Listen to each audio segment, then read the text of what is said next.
This program contains content that may not be suitable for viewers under the age of 18. Viewer discretion is advised.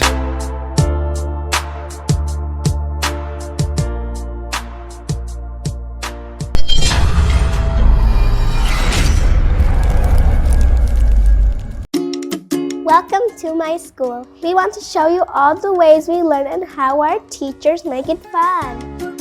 We get to do our projects and even design things with our own ideas. This hands-on learning has given me confidence and skills that I can actually use in real life. In science, we don't just sit and listen, we get to be part of the lesson. At my school, I love playing football and learning about teamwork. I love that we get to be creative in the kitchen and skills I can use at home. We love to see what these young minds come up with. Every day we set aside time for Imagination Hour. It's amazing seeing their talents shine. And most of all, it's fun. Our school isn't just a place to learn facts. It's a place where we learn how to be creative, work together, and have fun while learning. Cradleland Schools, nurture to greater heights. Is ordering your stock from China, Turkey, and Dubai stressing you so much? Is it taking you months and months for you to get your stock? Just 1, 2, 3 and trade like a boss you are. 1. Talk to Iran Global Logistics on 0740 152 331. 2. Let us know whether it's sourcing or sending money to a supplier that you would want. 3. Enjoy our unmatched customer service. Trade like a boss with Ryan Global Logistics. Find us at Nabugabo Street, BBC Building, room N412. Call us on +256 740 152 331 or +86 180 723 935 15 or +86 132 502 156 85. Or visit our website on www.rangloballogistics.biz. Rand Global Air Express Cargo. We move anything, anywhere. Ruzungu kadera zuku tujikole sawa namba ruzungu. Ruzungu tujikole namba kujele kutoka ntoko ndimbuzi ni hapo ndio ala bora babaddi abachala wale somuyomba inyambuto katonda ya chambuto genda weji waminge yabawereza buno bukeke obutini singa babu mutwale bamusonseka mukamwa bwonna n'abufulumiza mu nnyindo kibali naguno omugogwa Musa white star premium detergent waliwo wanangabi ebola yakasajja kasendi kalimba bannange esendi bannange.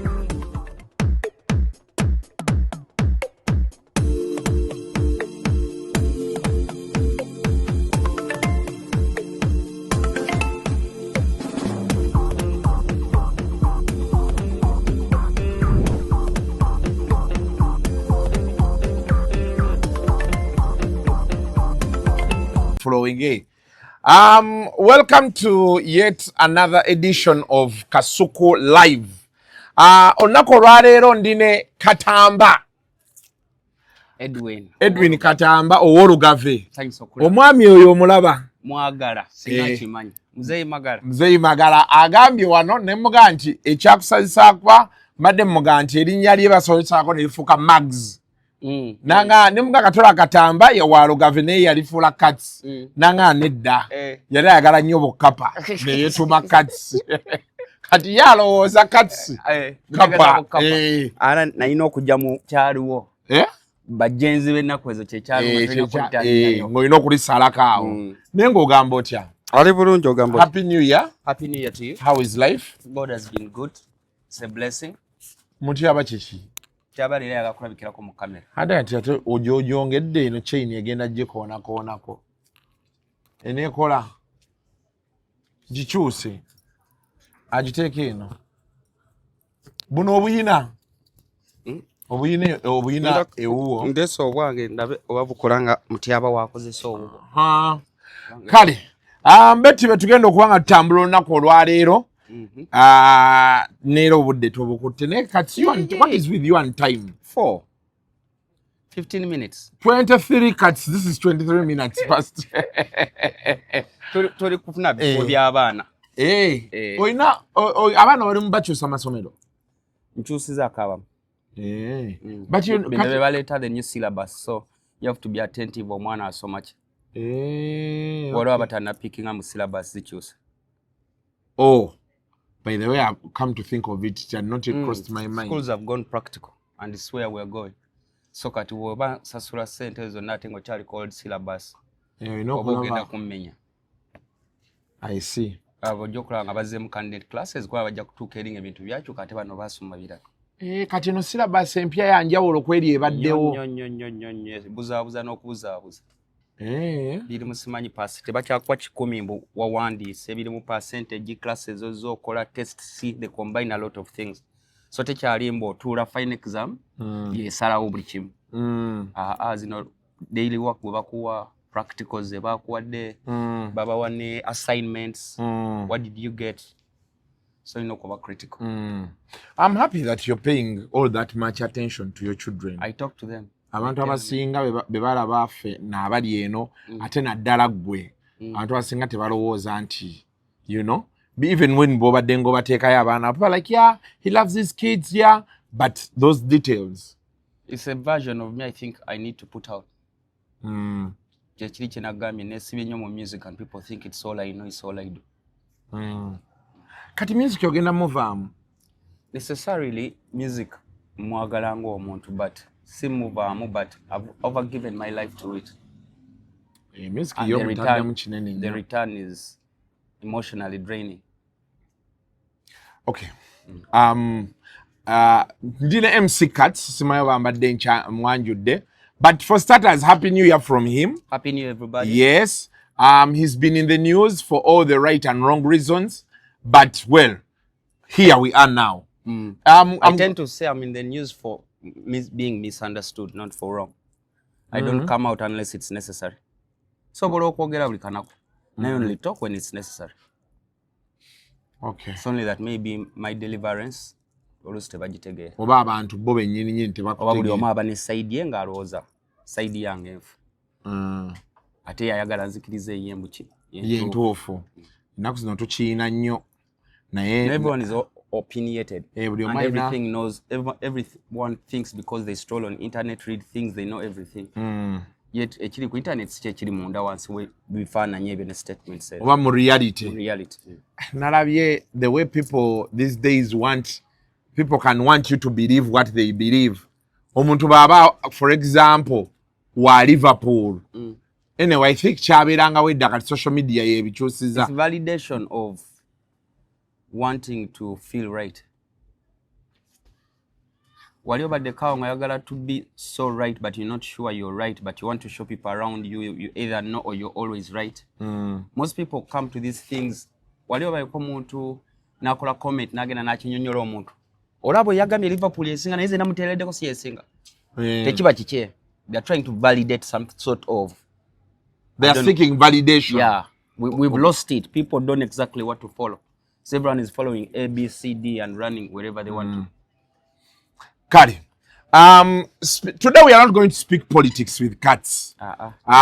Tugenda kwogera kati music, entertainment, art. And speaking of that, ninanga ogenda kumpayo akantu okugulawo YouTube ya. Nja kuwaayo. Kyoto kyeraliikirira. Muti abawo ali tukagattekamu. Sawa 2 tuzikuba. Nina ekintu kye njagala okubuuza Cats. What happened to Fille? You want the reality or the camera? The reality. Kugambye there are pictures and there's reality. Njagala reality because lwaki nkubuuza ekintu ekyo. The information around Fille has been scanty. Okay, you chose to be you know, and all that stuff. Na ye, waliwo ekintu kye sitategeera nali ntudde ndowooza nali ne Shalom oyo. Ne mugamba naye Shalom, have you come to think nalaba ebifaananyi bya Fille mu ddwaliro ndowooza go wabipostinga. Ne mubuuza naye bannaye Shalom, how did this chick get here? Like, you have you ever reality? Yeah, you ever sit down because nalaba Fille ng'ayina kali akayimba. It's not about money. It's not my money, and I got some good loving. Where have you been at? What was mwaka?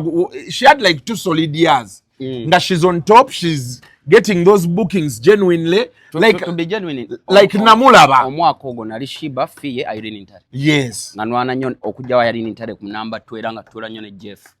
Yatadde luno yiteeno. Yeah. So for me, namulaba. So I was sitting with Sharon, I'm asking him, but how did we get here? Like a topic it may take an hour, but let's go slowly. Have you ever sat somewhere and you regret something good you did and you wonder it's good to some sense, but you regret doing the good? Obanga bona okwata muganda onomuwererera nakula nakuvuma. It's what I regret now at this done era. Kubanga I think like Uganda titulinga ba America they prepare for this industry. Don't just yagamba afuna omuntu namu preparing emyaka 5 nga temunamulaba. One industry ekulaga. Oyigira ku street. Yeah. And some people are not mentally and emotionally strong for this industry naturally. There's a lot Kasuku, you know this industry. Wabantu obwongo bwabwe to be that strong. But in the process mukuyiga ebyumi basinga amanyi. Friends bayinza basinga amanyi, drugs, okubulwa heat, stardom yennyini. Ne competition eno Shiba yazimbye sinazimba. Irene yatadde video yakabi banange twetaga million 10 sabula abe wakabi nakolako video n'entundako ettaka. Sabula bino. Eyo video sabula. Mubuze great make sente zagwera. Ati nga SMS 1 yali empaddeko. Nagende walizi namugamba I need to do a big video, have a big song. Now I can only afford. In fact, I know where have you been at Radiant Wiz and Fille. Kwa Jeff yali alumpadde. Omimbi yali atandise ebintu biri. Choka sentence mu SMS 1. Cutting I have to figure out how to show SMS 1 nakola video. Radiant Wiz obe chanze. Mukola muti appointment ne mutajja. Find another song. Nenzuruke wa atini nenonya Dr. Brain ne endukola Jeff nalu confirminga. Cutting atezini ani amupaddeko great make. Nagamba ino kutopinga kuna bookings ebintu awo n'entunda wa account. Just for one song. Cut all that chengamba. There's a lot that artists are not prepared for in this industry. But not everyone is strong. Either no kuba ne team nga ngumu obanga nawe wavaako. Wavaako ng'omuyimbi.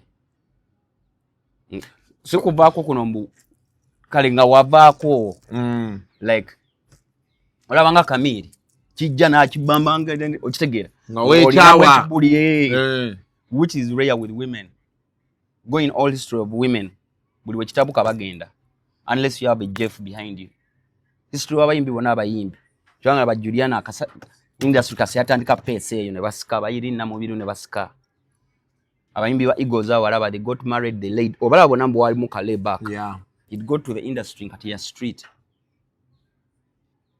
Mulimu ono kusettinga mulimu okola oluyimba aba TV presenter ne babasasula ne Lugana mulimu genda ku Kivulu n'otayimba katika seja mu street life only the strong survive. Yeah. And in terms body system we are going to surviving are usually running to something else that makes them feel like they are surviving. It's like a dopamine. Kasuku banga Kasuku Live ebadde kujjako. Let me show you an example. Ndoze bajje ko internet awo wawulidde ngensewulira not even breathing. Sigara kosem. Egna kasero manyi yotofai. Naye there was that gap. Waliwo abantu nga takolera ku internet ninga bajje ku internet nawulira nga buli kimu kiweddewo.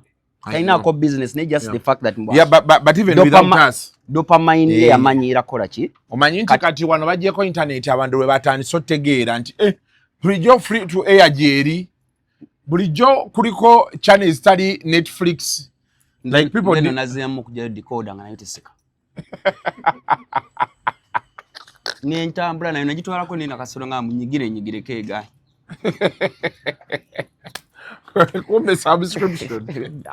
Zagwa koda. So ka dopamine eyo nchize wenze sibanga nsoma bintu bya drugs etuka nga ino okufuna ekintu ekirala ekijisanyusa kiri kyanyumiza ne zubeda mba abantu batudde nga bakola ki bagenda mu room. Yes. Dopamine naturally we are like wired like that. So because there is no internet there is nothing ekintu ekikutriggeringa happiness bwe kibula naturally we born survivors to look for it ononye ekiddako. Kati availability ekiddako kyekikuwa how addicted you will be. bwebange ability kyosinga kuba ekikuzaako omanyi bwe bakitundu oyina mu ssente wekibanga tekiku-stressinga kufuna stress gyoyita mu kifuna si mpanvu kyoddako quickly to cover that space. Simanyi if I'm making sense. You are. It has taken me time to study these things, so sometimes so in the long-term process, we're back to Fille's story. Yeah. So the hits are there, the money is starting to come. Now, at that point, omuyimbi wabanga osomutwala Masaka Gulu twakubera Northern Uganda yonna n'omutwala wansi Mbarara Kabale n'omutwala Iganga nga wona enduru ekuba. They develop a mestanza akikola attitude. It's nature. Nzo wakabi. The fame eats into them. Nzaalinya bawaganira nze. That advantage nalinamu ate nze nalinamu aka MC kati nga toyinza kumbika nnyo. Kuba ate era gwolina walinnyanga nga ate era gwoli w'amaanyi ku Fille. Oba ne muyita. Neera family, friends, people around you. I don't know every artist akiyita mu kikulya. Eventually. Notandika okugenda emakindi kati awo propaganda w'endongo bw'ejjira oyo talina kyagattako oyo agenda kukusuula. Awo jangu nkuweyo offer. Awo jangu ze nkusigning ensobola okugulira BMW n'enkuwa ennyumba emunyonyone oyo mathematics oyo gwe nkugamba abeera off camera oyo. Genda okulira omuyimbi nga takyatote alina ky'omugamba. Mukubira baleese ssente zaabwe bagambe bankubire tebaddamu kukubira. Bwe yatandika okugamba. Bonna babikola akuma abantu teboogera. Ezo sikyayimbira ezo batabasobola kwongera bireke. Ne twazijjayo ne tusasula oluli nga tulina rent ne tugulako ne wig eri. Bwe wakwata ssente nodda mu poliisi Kasuku nze bansiba ebintu by'abayimbi eri. Bw'otuuka ekitugumu n'agamba sigenda biyimbayo. Kitugumu police station boogera lulimi lwabwe. Patrol bw'ejjo banywa bunywi. Kale. Nze bansiba kunenkula Morris Mugisha nga akyali ku NTV eyanzijayo DPC. Morris Mugisha n'akwira bingi ebyo stress abaawo mungi. So kati mu process eyo oba abantu bakusoma busomi, that's when they teach you new habits. But also her story has my part of personal life I'm affecting. In between her pregnancy, we got a bad misunderstanding. I got into a mess. Ngali kumpi kuzaala. So yali detached a bit. Ngali was I betrayed her. Marital issues. So for her story, she says, yasooka kuddukirayo kwejjako stress eyo, but but it was more like sente zaaliwo. Oba ku mimi nga abaamu ne 5 buli week. Ngate yazeekwatira takyaliko tukole kino. Advantages wano mu starting na yera nakiyigira ku Jeff yanyamba nnyo kuwamba sente gulayo butaka kuzimbira maama we. Jeff yangamba zijenga ko bayomba yombe gula cement omulage receipt oba yomba yomba. So mwazimba. At least the mom has a house. But again, my regret is singo wana muleka mu gospel. Kana mujja Miracle Center singa yimbira Katonda. Maybe curse in disguise. Nanti ate ya mama yinza okuteyandifunye ennyumba. Naye kati at least nawe ebigaanira akyasobola okuddayo mu nnyumba gye mwazimbira maama we. But sometimes the one ekyo nakyo kibi makes an artist lazy. Antunga ambitions zaabwe sinene. Na nyumba motoka life is okay. Man. Kati malala ge galeeta obuzibu. Tewali kirala. Ate mikwano bafuna emikwano gino emirala ne gitandika omugamba. Ba ebintu yayita binyo. Fille yayitanywa namwe. But nabiyiga ate era byakusomesa. Era dopamine ebyo. The more years you take it, the more they become stronger than you. Omuntu okutuuka ekiseera nga tekyali ku nsi kikusanyusa. Ne sex nga takusanyusa. That's how strong. Because idea mu kutandika bikuwa that sex urge. Nobirango munyamirwa bichi kade ne bitukana ne overriding. Satisfying and also kind of sex urge. Nga you get more excited than even having sex. That's how bad it is. Wow. So doctors say the more years you take, the more or your dopamine bagisinga obwongo ne bakati byonga biri wano. Nga watu binywedde teri kitambula ku nsi. Then these rehabs eddagala lyebawakuba eryo. Ogezaako baka mulamu. Ebagezza eryo.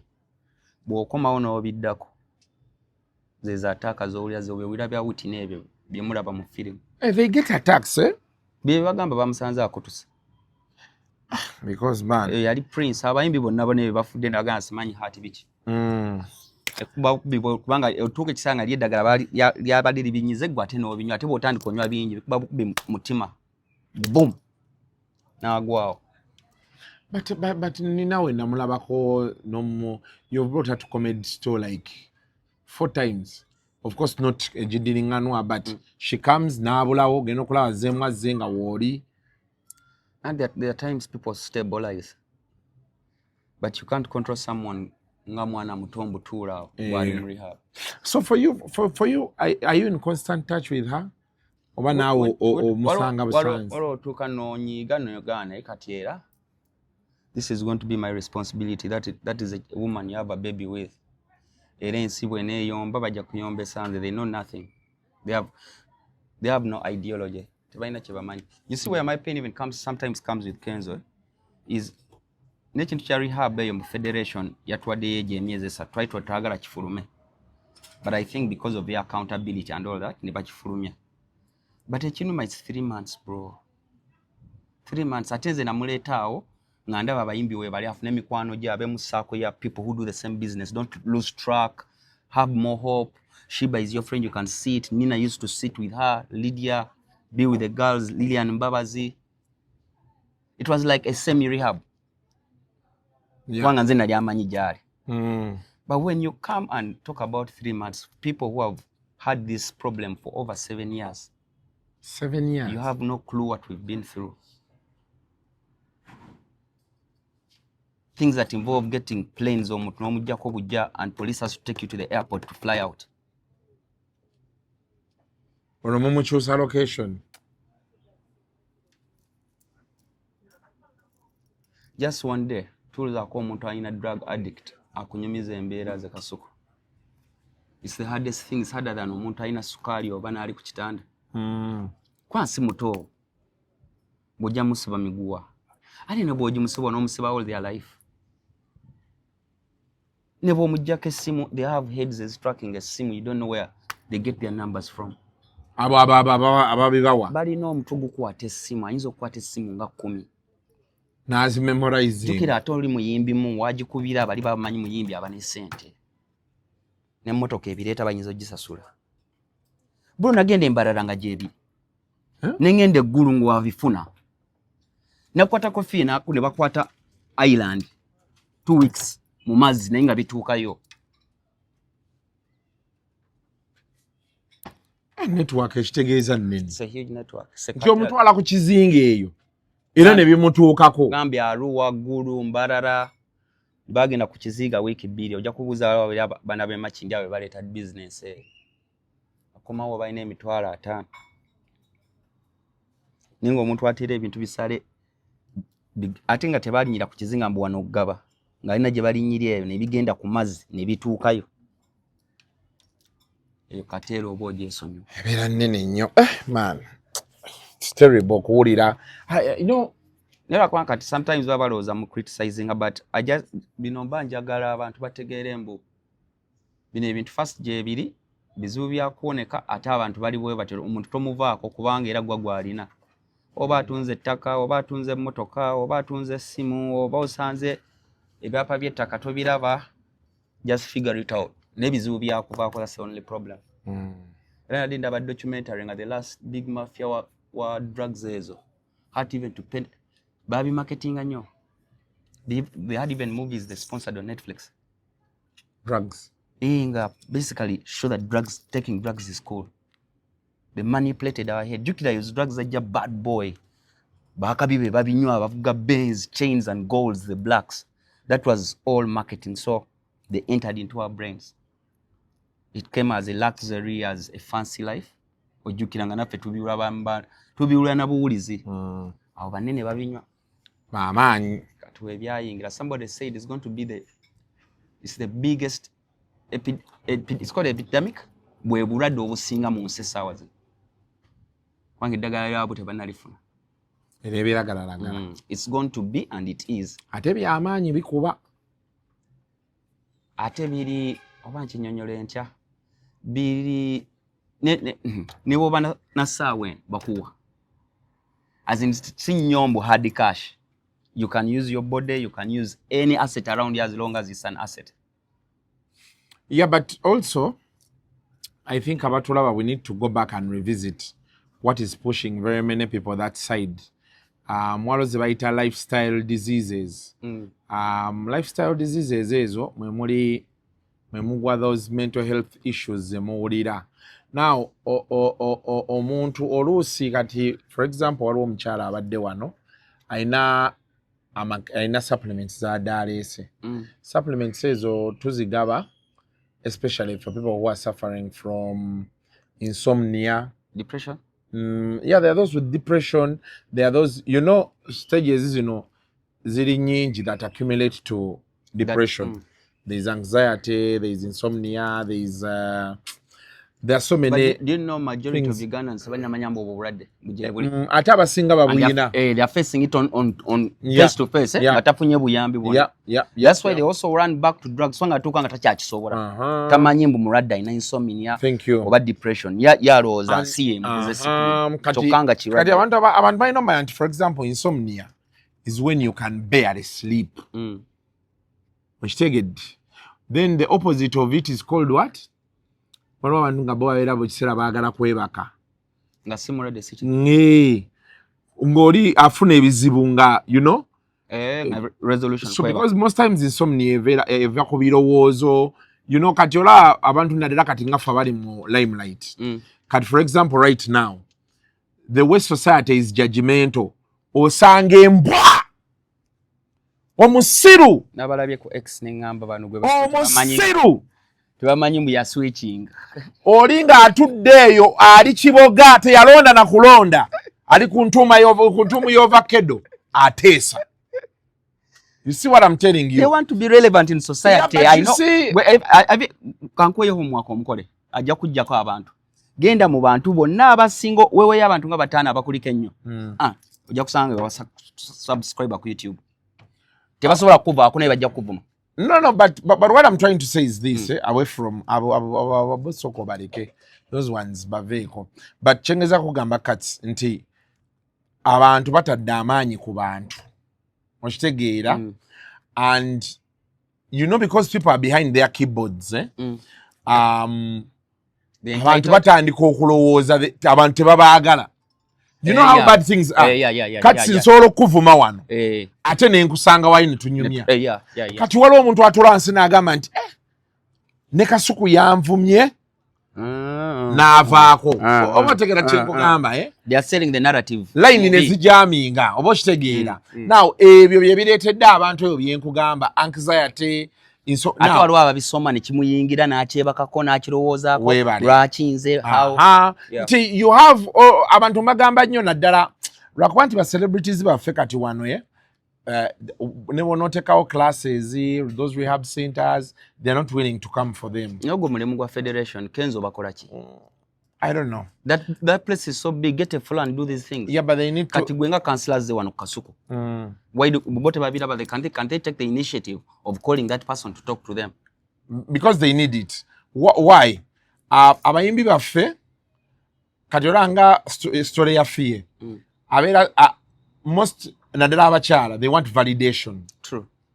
Okay, n'abasajja yensooka kyola abeekuumirako abantu bangi. Exactly. They want to feel like baakabi oba okitegeera kati ate bano abantu they want the yes kati bano abantu ate babaagalako ssente kati mu kubaagalako ssente batandika obba praisinga kati oli n'abeera ng'amupraisinga y'ayogera amazima ogenda okumalirizanga batandika okudawutinga naye balaba oli nga withdrawing nga nina omuyimbi gwe mmanyi bwakukubira like 3 missed calls nga tomukwata n'atandika oba yabadde ki and that's how they've manipulated him. So ogenda omumaliriza nga alina okusika kasigala oba alina okusika ku muti coming it down anxiety lwaki tankwata lwaki Kasuku kyali wange lwaki atonda kati bano bakyalibe kye bamukola be baba balina kye baagala omubbako they can disappear for 2 days.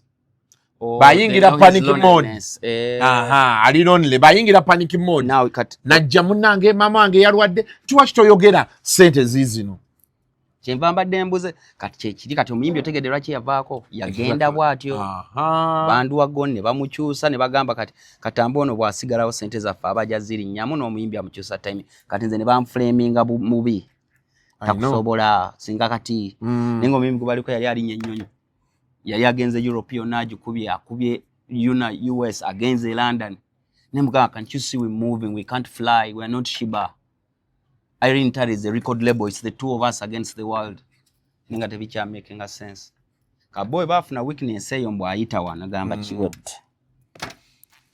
So, abantu baffe, when we talk about these mental health issues, when we talk about the lifestyle diseases, some of these challenges are not things byolaba nti omuntu yagudde wali. Oluso olaba chali wakogga nombuuza kiki noloza mbuba is losing weight ayina ebizibu ayina ebirowoozo kati vulange ekifaananyi ekyo nakiteekayo. First of all babimpeza ssaawa munaana I was overwhelmed, but secondly sometimes I want to show people it can get to this level, you people byonna mubikole but it can get worse. Kasuku singa tebyali mukubira family kubira mikwano gyange bakubidde ssaawa munaana ogw'ekiro omuntu aliko oxygen tebakugambye na ssente mekazi basaba oxygen na private hospital. Jukira boy bajjanja babakoze ki babayajjanja biro gisangawo esawo z'omuntu yetaga oxygen obogena mukola ki kyalingiza ko gamba edi mutekewo ebintu nga bino emergency mulende kulinda abantu bagwe ku kitanda ate mutandika okuba essimu enkya ku makya mujje mu kuziika mboba mufune eddwaliro mugambe buli ali mu federation ayina health insurance in case of anything, at least first medication Kampala independent wagisasula oba oli ku license oli zizanga owonye ne mwagala kukola gye baziikira abantu. Yeah, but abantu kamentero bagamba please talk to people kyekisooka abo nobulwadde tebulaga, that's the problem. Talwala takankana naddala abantu baffe bano abagagga abali mu limelight, please talk to people. Nze nina abasajja benkubirako balina ssente naye ogenda okulaba wayiseewo ennaku bbiri n'omukubirako n'omubuuza how are you, not that oyagala mujjako ssente but you understand nti nze mbeera nnyo in a position where I'm around people nga buli omu akusikako naye no feeling nti omuntu tasobola adde okunkubirako essimu okumbuuza oli otya. Kino kanti simanyi oba kinaamunyiiza naye just kuyamba abantu. Kamiri yatugamba yatuulako ne Ham mugagga Ham one on one buli omu taliiwo nagamba how is your day namugamba kyekigambo nduddo kiwulira because I wake up with demands, I sleep with demands. I even don't know anymore how my day is. Exactly. Because half my life, all my life is take this, it's not about me. Yeah. Champa reminisce and entwala nkola decisions ezimwe ngam nayo kimanyi katamba. Days don't wake up nga it's about you. Yeah. You have kids, you have work, you have a boss, you have rent, you have sites, you have this. It hit me differently. Buyamutuze kangamba how is your day? Ngabo nombuza how is the day? Nele chitinga mwami hamwe. But you have never known how my day is in reality as me. Yeah. Omwala guli eno kizimbe okitegera. And it's happening to many of us, by the way. We don't get people who ask us, are you okay? How are you? Are you feeling well? To even listen to you. Because we always tell people, find it in yourself to keep going. But there is a time which you ganira. Bino byenkunyumizaako kati nze nabye experiencing ako first hand. I've gone through episodes of insomnia. I've gone through episodes of anxiety. I've gone through episodes of depression. I know what it means. I've been depressed before. And people will see you. Nze nabeera kawo nga mbeera ne bastanire nga mbeera neebase buli kiseera. Ndawula. Kuyaya. Stanley n'angamba Kasuku olina olekeraawo okwebakiriza. Natandika okubeera nga kati abalala waddukira ku drug. Kati weebale nnyo. Natandika okubeera nga ngamba kati they actually introduced me to a club. There's a club of people that don't sleep. Sibine byava ku bya team no sleep. Wali abantu benasanga. Tunezo committees that ngazi twa movie you sit and talk about them. They are those people. They have WhatsApp groups. Yes, jebali. It's just that we are not paying attention to them. There are people abantu katse byaddala very many people tebeebaka. Abantu ogenda online sawa mwenda ogwekiro. Oli yenga kwali. Nakubuuza n'okubuuza why are you still awake, where are you? Gwe n'omubuuza gwe wakito naye ate ogenda okubukubirako ku saa 11 ng'ate beebase ate abantu be bangi saagala olowooze nti it's just a routine. Some of these things, for example, insomnia, era eva ku routine. Omubiri gwo kubanga gwina routine nakola nnyo ekiro. Anti ekyo nakyo kiri awo. Kati omubiri gwo gwina otandika omuvinga. How do you move it to the normal system? Kati awo oyina otandika moving away from what you've been doing the usual to life. Things that relax your mind more. There are gummies, waliwo gummies ebandetedde okuva mu America. Bazireesa awo omuwala adde azindeetere ng'azimpa. And she was telling me why I'm giving you these gummies is because ekiro I'm already seeing you online. Yes, you're having but issues somebody with your sleep. Kati nangamba njagala otandike nga at least saawa 4 oli waka. Gaye obuntu buno omubiri nebe tinabera for a month. Omubiri gutandike because it relaxes your muscles. Nobeera nga you can have a good sleep. It really switches off your mind. Kati bw'ogenda weebaka ogenda after a month omubiri gwina kye gumanyidde. Kati ne bw'onoogenda mu bbaala ku ssaawa 4 otulo otw'amaanyi tugenda kulumba. Weesange ng'olina okuvuga ogendeeko okukola ki? So over time ogenda otandikola wo harmonizinga. Bw'obampa omusajja w'e Dubai we nakubira Medineso nga neebaka bannange neebaka I think 9 hours. But I think they had seen it. Bajimpanga simanyi booster. Bo baali bakirabye nti teweebaka. Naye wawulira enjawulo gye wafunamu. Naye ate neebaka nnyo netandika n'okutya. Ate nga siri mulwadde nga mbeera buweezaawo ne tujja. And sometimes the body needs it. Yeah. For example, kati nze over the festive season, jejange pressure ya mukuba. Naye ng'evudde ku kyabazzukulu okuva lwe bajja for like a week. Yali nabo nga ffe tetuliiyo. Kati abeera yeegoba nabo bali ku PS beebaka ssaawa 9 agamba tayagala kwebaka nga tebanneebaka. Whatever happens to them. My mother. So she's atula bati budiro nabo be bazanya n'agugumuka. Mukyazanya so she got overwhelmed. So pressure we neerinnya. Kati omusawo najja n'aganshi yeetaaga kwebaka. Simple as that. And she slept for like 2 days. System neddamu ne rebootinga n'alyoka adda engulu. But I think the advantage of kwogera bino ebintu mu Luganda is abantu babirina ne tebamanyi mbu bulwadde ate babyogera nnyo mu Luzungu omuntu n'atakitegeera. Naye nga gye kiri tolowooza mbu ine ekikyamu. So tobeere eyo n'owooza nti ki abantu nga mbagamba bulijjo be kind to each other. Be kind to each other. Ekyokulala mwechekingeko. You may not be going to see people physically, but call them. Never bakale muwereze message omnga nti akatsa wayo. Obadde wano ne nkulowooza. Yes. Boso okubuulira man. Yeah. Nkigatta naye kiganye siraba jenjira. And most importantly, abakyala n'abaami like husband and wife. Please make time. Abakyala abaami bakomawo ewaka ne mwefuulira ddala mbu gwe totegeera. Mubalita lusirika?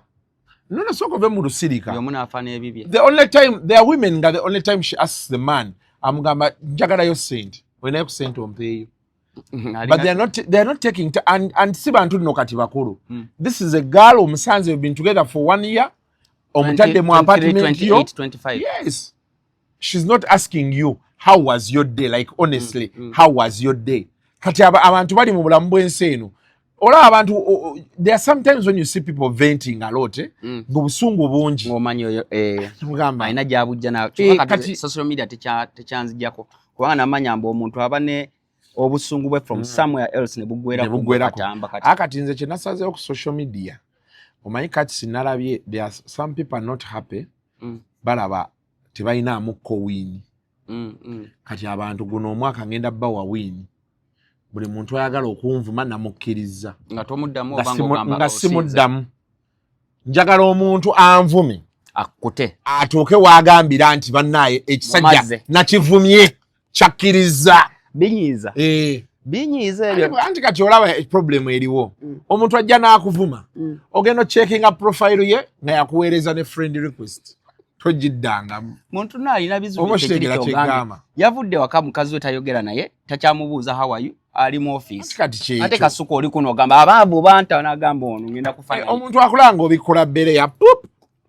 nanyiga nalowooza walya ssente ze sina kulya ssente ze jo yabadde out Nengala mukazi we byayagala ninga tagisobola ngojigulira ku yaya n'ogigula mu mezo n'ogigula ku paradigm wagifuula binyeebo. To keep my mental sanity n'okwewala okwegoba n'abantu nakkiriza oli baga nti Kasuku olinga bbi ninga bbi ngokkiriza kuba nti ekyenjawulo ekiriwo nze ngenda nendya nenywa nange ye formula general natandika okwegoba n'abantu katamba sigenda mmalako ate kati ojja n'olaba omuntu akuvuma ogenda olaba joined Facebook 2 years ago nogaane kati wa 2 years leo manyimbo oyo Facebook mwagivumirako ng'ensi yinza okkankanya ku Facebook abantu bamanyika eyo liigi anti ebyo ebintu twabiyitamu kimija migwe okitegeera so that's like WhatsApp anyway so but healthy program they are mental health but abayimbi watch out for those things abazadde naddala bazadde kubano baserebu baani you know try to speak to these people. Don't expect a lot from them.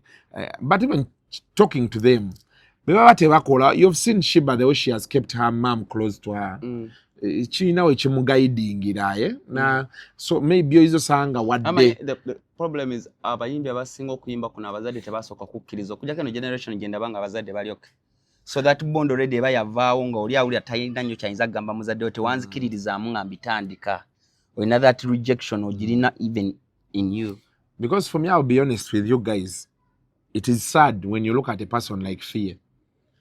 You know, one of the reasons why abantu banjagala nnyo abavubuka bangi they see Kasuku in themselves. Like they've seen me come open-minded, do this shit through the ranks to get to where I am.